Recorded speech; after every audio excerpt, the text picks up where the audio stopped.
وجعله من أركان الإسلام. أشهد أن لا إله إلا الله وحده لا شريك له وأشهد أن سيدنا ومولانا محمدا عبده ورسوله. اللهم صل وسلم وبارك على سيدنا ومولانا محمد وعلى آله وأزواجه وذريته وأهل بيته أجمعين أما بعد. وقال عز من قائل أعوذ بالله من الشيطان الرجيم بسم الله الرحمن الرحيم. شهر رمضان الذي أنزل فيه القرآن هدى للناس وبينات من الهدى والفرقان. الآية صدق الله العظيم. وقال النبي صلى الله عليه وسلم من صام رمضان إيمانا واحتسابا غفر له ما تقدم من ذنبه. Al-Hadis atau Kabakar. Kaum muslimin, seluruh jamaah salat isya sekaligus salat tarawih, baik bapak, ibu, anak-anakku semuanya yang dirahmati oleh Allah. Bil khusus teman-teman bapak takbir masjid Rodotul Jannah panjenengan ibu Nafillah Ustaz Muhammad Hamam ingkang kula sangat hormati. Mugi dumateng sedaya pengurus masjid ingkang kula sangat hormati, anak-anak baca masjid yang saya banggakan, hadirin sedaya jamaah kalian beliau, baik bapak, ibu, anak-anakku semuanya yang dirahmati oleh Allah. Pertama-tama kami izin seluruh dari Allah Subhanahu wa Ta'ala, pada malam yang sangat mulia ini kita masih diberikan nikmat sehat oleh Allah Subhanahu wa Ta'ala, sehingga untuk kesekian kalinya kita bisa sama-sama melaksanakan ibadah sholat isya secara berjamaah. Kemudian nanti dilanjut dengan ibadah sholat tarawih. Harapan dan doa semoga seluruh aktivitas yang sudah kita lakukan sejak awal Ramadan hingga memasuki malam ini betul-betul jadi amal yang diterima di sisi Allah Subhanahu wa Ta'ala, sehingga ujung-ujungnya bisa mengantarkan kita untuk bisa meraih husnul khotimah. Amin Allahumma. Kedua kalinya salawat dan salam semoga tetap tercurahkan kepada junjungan kita Rasulullah Muhammad sallallahu alaihi wasallam. Kita sambut babil dan hormat kita sedaya untuk menikah di Islam kita. Hadirin sedaya para jamaah salat tarawih yang dimuliakan oleh Allah.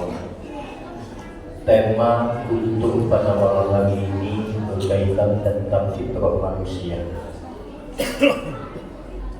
Apa sih yang dimaksud dengan fitrah? Indal mufassirin, sebagian para ulama ada yang memberikan penjelasan al-fitrah huwa at-takhayyul liqabulil haqqi wad-din wat-tauhid.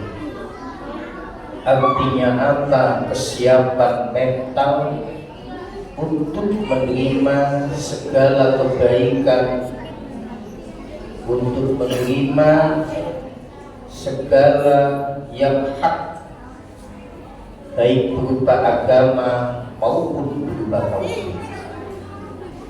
Dari penafsiran ini maka kemudian bisa kita artikan bahwa fitratul insan adalah kecenderungan sejak lahir untuk melakukan kebaikan-kebaikan.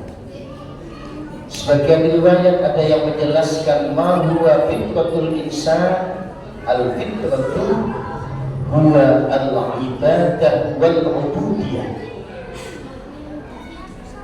Fitrah manusia adalah ibadah sekaligus ubudiyah. Ibadah artinya kita berusaha imtisalul ma'murat wastinabul manhiyah sirran wa alaniyah. Berusaha untuk terus secara istiqomah melaksanakan perintah Allah, menjauhi segala apa yang dilarang oleh Allah Subhanahu wa ta'ala, baik dalam keadaan sendirian atau banyak orang. Kita senantiasa berusaha untuk bertakwa kepada Allah Subhanahu wa ta'ala. Fala taqilu, agar kita bisa menyempurnakan ketakwaan itu, agar kita bisa menyempurnakan kualitas ibadah kita, maka ada dua langkah yang harus kita lakukan. Satu di antaranya at-takhalli an kulli ghadimah. Kita berusaha dengan sekuat tenaga menjauhi akhlak-akhlak yang tercela.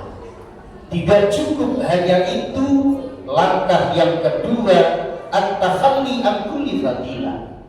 Kita berusaha menghiasi dengan akhlak-akhlak yang teruji.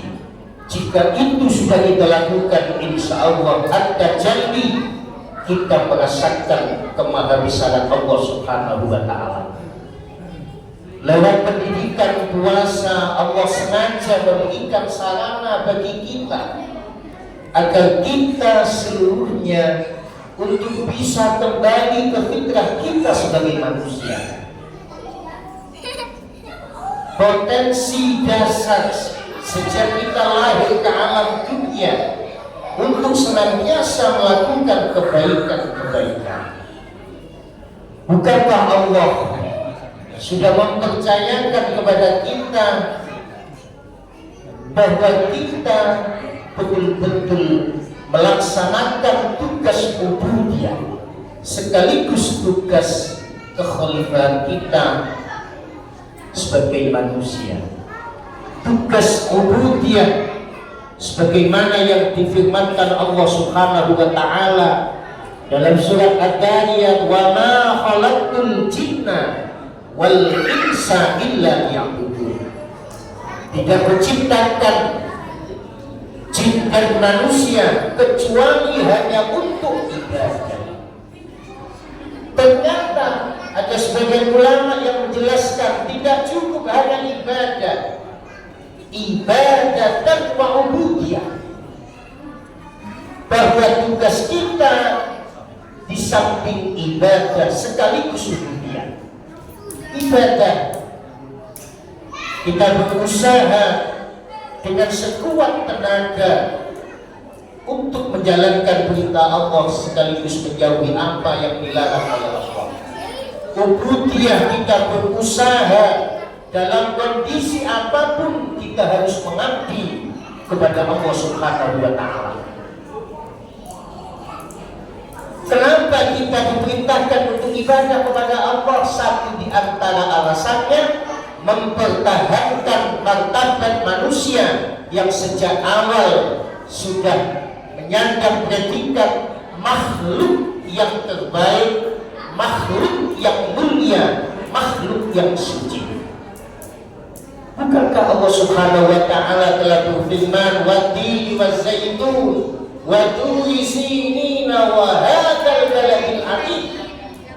Allah sampai mempertaruhkan 4 masa. Wat-tini, lambang perjuangan Nabi Nuh, waz-zaitun, lambang perjuangan Nabi Adam, wa turi sinina, lambang perjuangan Nabi Musa, wa hadzal baladil atiq, lambang perjuangan Rasulullah Muhammad sallallahu alaihi wasallam.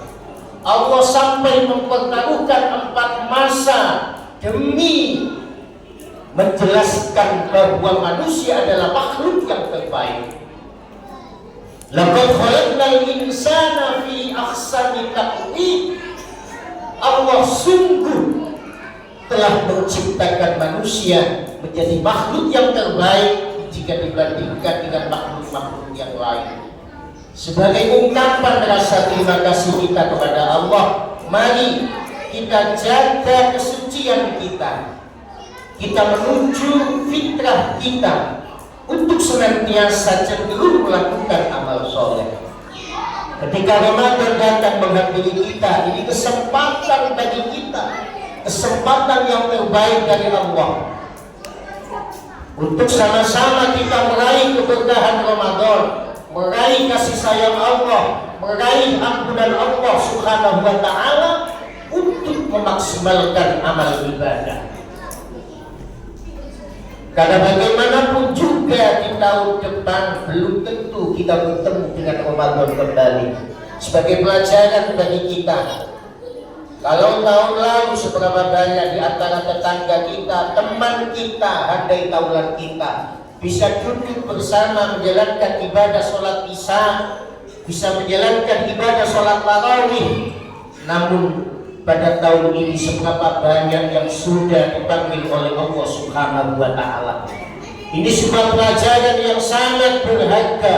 Ini artinya apa? Ketika Allah kasih kesempatan di tahun ini bertemu dengan bulan suci Ramadan, ini artinya sebuah peluang emas bagi kita untuk sama-sama meraih ampunan Allah Subhanahu wa Ta'ala lewat paket berbagai macam amal ibadah yang Allah sediakan di bulan suci Ramadan. Setidak-tidaknya semoga puasa kita sukses sampai di penghujung bulan suci Ramadan. Allah sengaja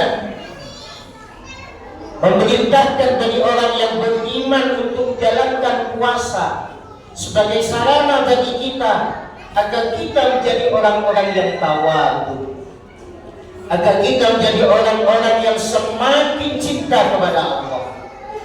Ketika kita puasa, satu di antara pelajaran yang sangat berharga, ya Allah, hanya setengah hari saja kita tidak makan, tidak minum. Betapa lemahnya manusia. Ini artinya pendidikan langsung dari Allah bahwa manusia dengan puasa agar kita bisa menghilangkan sifat sombong yang ada dalam diri kita masing-masing. Ketika kita di hadapan Allah, apa yang kita sombongkan? Tidak ada. Bukankah manusia adalah makhluk yang lemah? Begitu banyak memiliki keterbatasan, kelemahan, yang itu semuanya kita hanya berharap semoga memasuki bulan suci Ramadan kita senantiasa mendapatkan pertolongan dari Allah Subhanahu wa Ta'ala. Semoga kita bisa mensukseskan puasa kita, sehingga kita bisa mensukseskan ibadah sholawat tarawih kita, sholat tarawih kita, sukses tadarusnya, sukses sedekahnya, sukses thalabul ilminya, sukses i'tikafnya, sukses zakat fitrah atau malnya. Kita berusaha dengan pendidikan yang Allah sediakan di bulan suci Ramadan. Kita berharap semoga kita dari finalis Ramadan yang terbaik, sehingga Allah berkenan mengampuni dosa-dosa kita semuanya, sehingga memasuki satu Syawal kayaumi waladatu ummu, seperti bayi yang baru dilahirkan tanpa punya salah dan dosa. Kita berharap kepada Allah semoga kita semuanya senantiasa diberikan kekuatan oleh Allah sehingga kita bisa memaksimalkan amal ibadah selama di bulan suci Ramadan. Sebelum khutbah apa yang sudah saya sampaikan semoga disertai hidayah Allah Subhanahu wa Ta'ala. Assalamualaikum warahmatullahi wabarakatuh.